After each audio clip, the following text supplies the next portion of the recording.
अगर कोई आपको नीचा दिखाना चाहता है तो इसका मतलब है कि आप उससे पहले से ही ऊपर हो। जिंदगी जीने के लिए मिली है, इसलिए लोग क्या सोचेंगे या सोचने में समय बर्बाद मत करो। किसी के बुरे वक्त में उसका हाथ पकड़ उसका सहारा बनो, उसे हिम्मत दो, क्योंकि बुरा वक्त थोड़े समय में चला जाएगा लेकिन वो आपको दुआ जिंदगी भर देता रहेगा। मनुष्य सुबह से लेकर शाम तक इतना नहीं थकता जितना चिंता और क्रोध से एक क्षण में थक जाता है। संबंध परमात्मा से अच्छी बना लो तो तुम्हें किसी की जरूरत नहीं पड़ेगी, तुम खुद सबकी जरूरत बन जाओगे। सलाह देने तो हजारों आते हैं लेकिन जब साथ देने की बारी आती है तो केवल भगवान आते हैं। जीतने की बात तो सारी दुनिया गले लगाती है, क्योंकि जो आज आपके साथ है वो कल आपके खिलाफ हो सकते हैं। बिना मतलब के कोई आपकी इज्जत नहीं करेगा, लेकिन खुद को इतना काबिल बनाओ कि लोग बिना मतलब के भी आपकी इज्जत करें। भगवान कहते हैं सोने से पहले तुम सबको माफ कर दिया करो और तुम्हारे जागने से पहले मैं तुम्हें माफ कर दूंगा।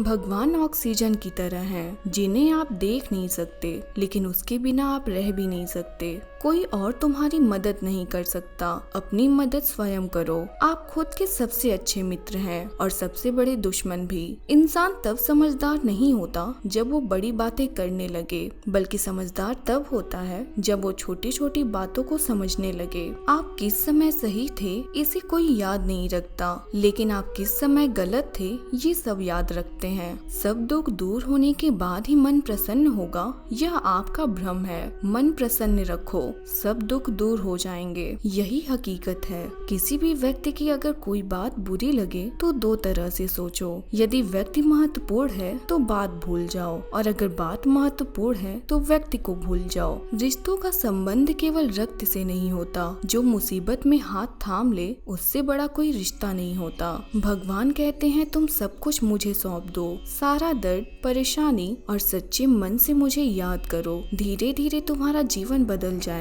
हर दिन सोने से पहले भगवान को अपनी दिनचर्या बताकर सोएं। अगर आपके द्वारा किसी का दिल दुखा है तो मन ही मन में उससे माफी मांगे। अगर आपका किसी ने दिल दुखाया है तो उसे माफ करके सारी चिंताएं भगवान को सौंप कर सो जाइए। यकीन मानिए इससे आपकी जिंदगी खुशनुमा बन जाएगी। क्रोध में बोला हुआ एक शब्द इतना जहरीला हो सकता है कि आपकी 1000 प्यारी बातों को 1 मिनट में नष्ट कर सकता है। सबको हंसाना पर किसी पर हंसना मत, सबके दुख को बांटना लेकिन किसी को दुखी मत करना, सबकी राह में दीप जलाना लेकिन किसी का दिल जलाना मत। यही जीवन की रीत है, जैसा बोओगे वैसा ही पाओगे। दुआएं और प्रार्थनाएं असंभव को भी संभव बना देती हैं। ईश्वर को न हमारे तन की जरूरत है न धन की, उसको तो केवल पवित्र मन की जरूरत है। इसलिए वो हमें कुछ भी छोड़ने के लिए नहीं कहता, बस कहता है मन से विकार छोड़ो, गंदे विचार छोड़ो। जो आने वाला है वो गुजरे हुए कल से बेहतर होगा। यही एक सोच आपके जीवन में कभी निराशा नहीं होने देगी। झूठ कितना अजीब है, खुद बोलो तो अच्छा लगता है, दूसरे बोले तो गुस्सा आता है। खुशियाँ चाहे किसी के साथ भी बांट लो, पर गम हमेशा भरोसेमंद इंसान के साथ ही बांटना चाहिए। जीवन में समय चाहे जैसा हो, परिवार के साथ रहो तो सुख बढ़ जाता है, दुख हो तो बढ़ जाता है। सच्चा मित्र वही है जो उस समय भी आपके साथ खड़ा हो जब सारी दुनिया आपके खिलाफ हो। आपके पास जितना भी है उसके लिए बार बार ईश्वर का धन्यवाद कहें, हर वक्त कहें। यकीन मानिए जितना भी है कई गुना हो जाएगा।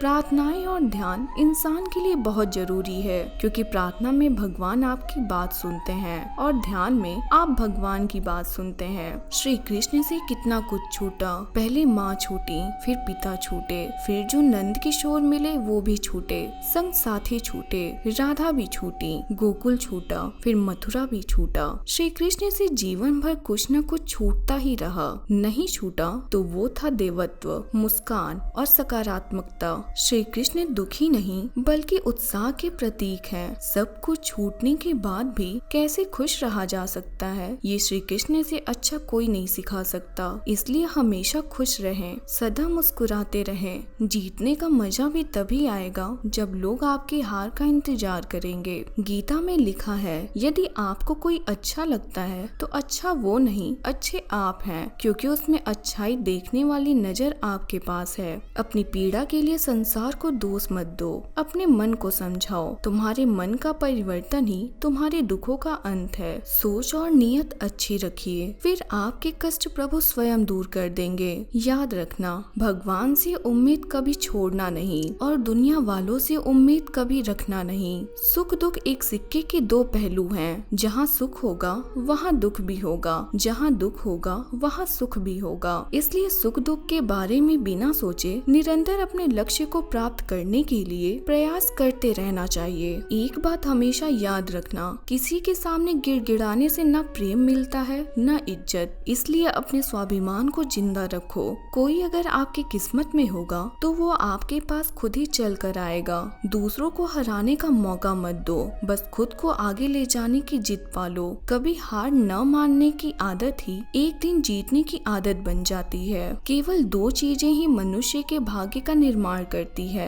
पहला, स्वभाव। अगर आपके स्वभाव में अच्छाई, विनम्रता और गुण है तो आपका भाग्य चमकेगा। अगर आपका स्वभाव क्रोधी और आलसी है तो आपका भाग्य बिखरना अनिवार्य है। इसलिए अपने स्वभाव को मधुर और आकर्षित बनाइए। दूसरा है आपकी वाणी। बोलना तो आदमी 2.5 साल की उम्र में ही सीख जाता है, परंतु कब, कहाँ और कैसे बोलना है उसे यह जिंदगी भर भी समझ नहीं पाता। जिसे यह समझ में आ गया कि कब, कहाँ और कितना बोलना चाहिए, समझ लो उसे सफल होने से कोई नहीं रोक सकता। इस मतलबी दुनिया से कोई मतलब मत रखो, और मतलब रखना है तो केवल अपने मतलब से मतलब रखो। दुआएं मांगने से किसका भला होता है, मिलता तो वही है जो हमने बोया होता है। तुम नीचे गिर कर देखो, कोई नहीं आएगा तुमको उठाने। तुम जरा उड़ कर तो देखो, सब आएंगे गिराने। एक बात हमेशा याद रखना, अगर शराब की दुकान पर बैठकर दूध पियोगे तो तुम्हें शराबी का ही दर्जा मिलेगा, और किसी मंदिर में बैठकर पानी भी पियोगे तो तुम्हें एक संत का दर्जा दिया जाएगा। इसलिए आप किसके साथ उठते बैठते हो ये बहुत मायने रखता है। दोस्तों, आशा करती हूँ कि यह वीडियो आपको अच्छी लगी होगी। मिलते हैं जल्दी एक नए ज्ञानवर्धक वीडियो में। आपके बहुमूल्य समय के लिए बहुत बहुत धन्यवाद।